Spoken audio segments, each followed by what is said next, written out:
Hallelujah, hallelujah, hallelujah. Praise the Lord, praise the Lord, praise the Lord, praise the Lord. Thank you, Jesus. Thank you, Lord. Thank you, Lord. Gracious Father, you are great, you are merciful, Lord. Abba Father, we come in your presence in the mighty, precious name of Jesus. प्यारे पिता, हम तेरा धन्यवाद करते हैं आज के समय के लिए जो आपने हमें दिया है। प्रभु, आज के दिन पिता आप अपने प्रियजनों से बात करने के लिए जा रहे हैं, इसके लिए हम आपका धन्यवाद करते हैं। प्रभु परमेश्वर, हम प्रार्थना करते हैं कि एक अपने प्रियजनों को अपने नियंत्रण में लीजिए।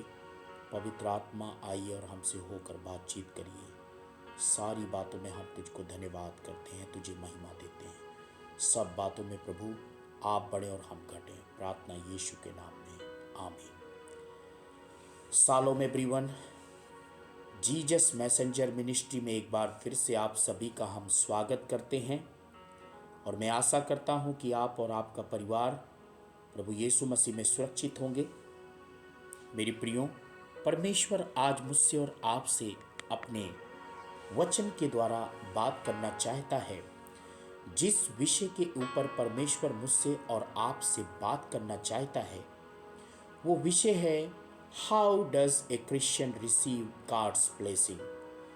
एक मसीही लोग कैसे परमेश्वर की आशीष को प्राप्त कर सकते हैं। बाइबल के अंदर लिखा है नीति वचन 10:22 में, धन यहोवा की आशीष ही के द्वारा आती है। ये जो धन की आशीष है और ये जो धन की उन्नति है वो किसी और के द्वारा नहीं परंतु परमेश्वर के द्वारा आती है।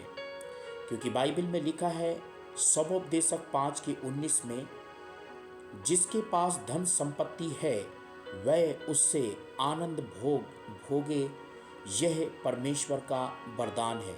यदि आपको प्रभु ने धन संपत्ति दी है तो वो धन संपत्ति आपको आनंद भोगने के लिए और आपको उसमें से अपने भाग को लेने के लिए यह एक परमेश्वर का वरदान है। मेरे प्रियो, अगर परमेश्वर ने आपको धन संपत्ति दी है, उस धन संपत्ति के साथ साथ मुझे और आपको क्या करना है ताकि वो धन संपत्ति और भी बढ़ती जाए। बाइबल के अंदर लिखा है सबोपदेशक 11:6 में, भोर को अपना बीज बो और सांझ को भी अपना हाथ ना रोकना। आज तो लोग सेवकाई के लिए देना ही नहीं चाहते, जबकि परमेश्वर का वचन हमें कहता है कि बाइबल कहती है कि भोर को अपना बीज बो और सांझ को भी अपना हाथ ना रोक। यदि आप चाहते हैं कि आपकी धन संपत्ति बरकरार रहे, आपकी धन संपत्ति लगातार बढ़ती जाए और आपकी धन संपत्ति में पदोन्नति होती जाए, तो इस मैसेज से आपको ये नहीं सोचने की ज़रूरत है कि ये मैसेज के द्वारा कोई आपसे पैसे की डिमांड की जाती है। लेकिन परमेश्वर का वचन हमें यहाँ पर सिखाता है और ये एक सच्चाई है। आप तीसरे भाग में उसको और अच्छी तरीके से सीख पाएंगे।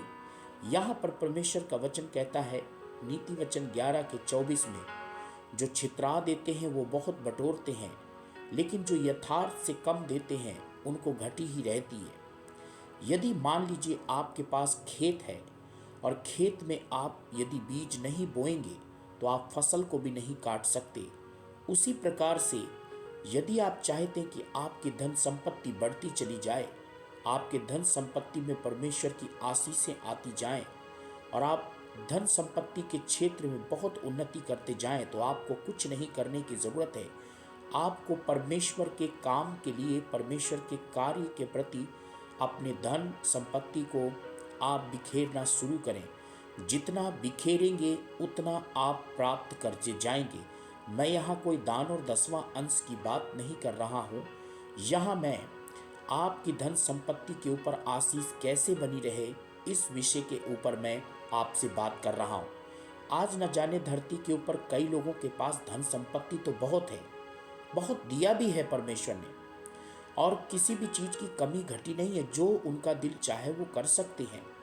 सबोपदेशक उसकी 6:2 में ऐसा लिखा है, किसी मनुष्य को परमेश्वर ने धन संपत्ति यहाँ तक दी है कि उसका जो जी चाहे वो कर सकता है, लेकिन परमेश्वर उसमें से उनको खाने नहीं देता, कोई दूसरा ही उसे खाता है। आज कई लोगों के पास धन संपत्ति तो बहुत है, लेकिन उनके पैसों को डॉक्टर खा रहा है, कोर्ट कचहरी खा रही है, पुलिस खा रही है, दुनिया के अंदर उनका पैसा दूसरे लोग खा रहे हैं, लेकिन वो अपने पैसों का सुख नहीं भोग पा रहा। मेरे प्रियो, ये एक भयानक श्राप है।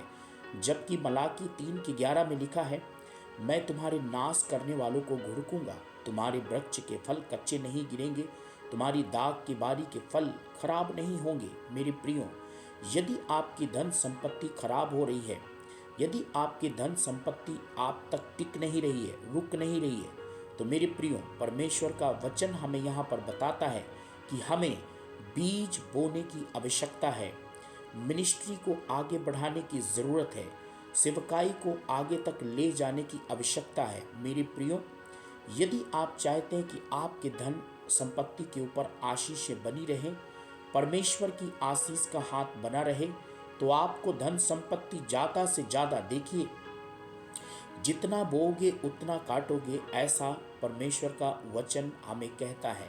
मेरे प्रियो, इससे आपको इस बात को अंदाज़ा लगाना चाहिए और आपको बिल्कुल सचेत हो जाना चाहिए कि कहीं ऐसा ना हो कि आपकी धन संपत्ति यूं ही डॉक्टरों के पास, कोर्ट कचहरियों में, पुलिस में, इधर उधर आपका पैसा बर्बाद होता रहे। यदि आप चाहते हैं कि आपका पैसा बर्बाद ना हो और इधर उधर कोई भी आपके पैसे को ना खाए, तो आप प्रभु के काम के लिए, परमेश्वर की सेवकाई के लिए, परमेश्वर की ज़रूरतों के लिए आप अपने धन संपत्ति को खर्च करना शुरू करें।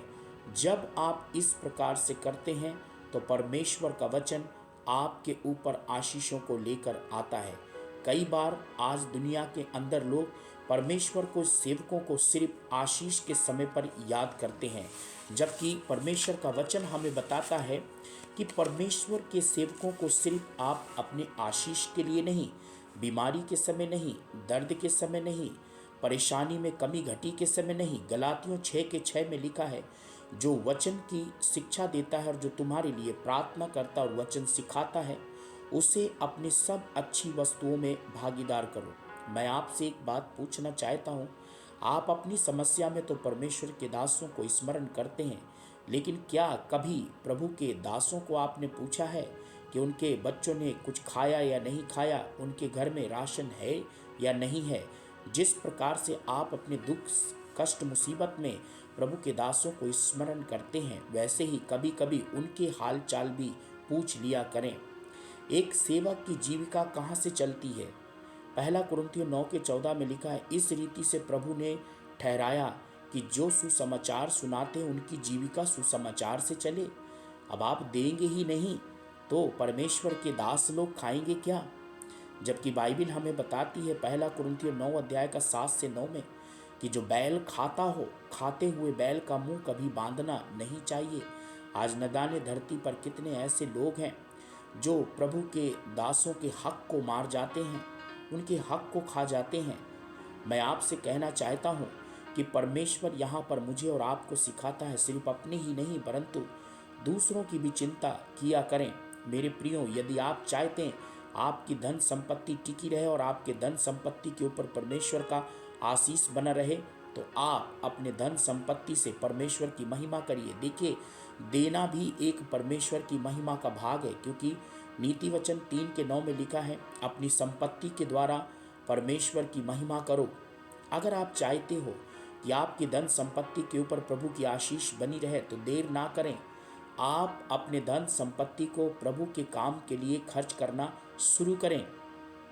मैं रॉबर्ट जेम्स एक मिशनरी के रूप में पूरे भारत के अंदर मैं कार्य को कर रहा हूँ, और एक मिशनरी ही जानता है कि कैसे उसकी कमी घटी को परमेश्वर पूरी करता है, और हम किसी के आगे हाथ नहीं फैलाते। और मिशनरी भूखे भी रहता है, प्यासे भी रहता है, और कमी घटी में भी रहता है, कष्ट उठाकर भी, लेकिन प्रभु के वचन को कभी भी सुनाने से पीछे नहीं हटता। मेरे प्रियो, यदि आप चाहते हैं कि आपकी ज़िंदगी में आशीषें बनी रहे, आपका धन बरकरार रहे और आपका धन बढ़ता जाए, तो आपको कुछ नहीं करना। देखिए, बाइबिल में लिखा है कि धन को भी पंख होते हैं, धन पंख लगा के उड़ जाता है। जितना ज़्यादा आप पैसों को उड़ाओगे, पलटकर उतना ही आपके पास आएगा। परमेश्वर इन वचनों के द्वारा मुझे और आपको आशीष दे।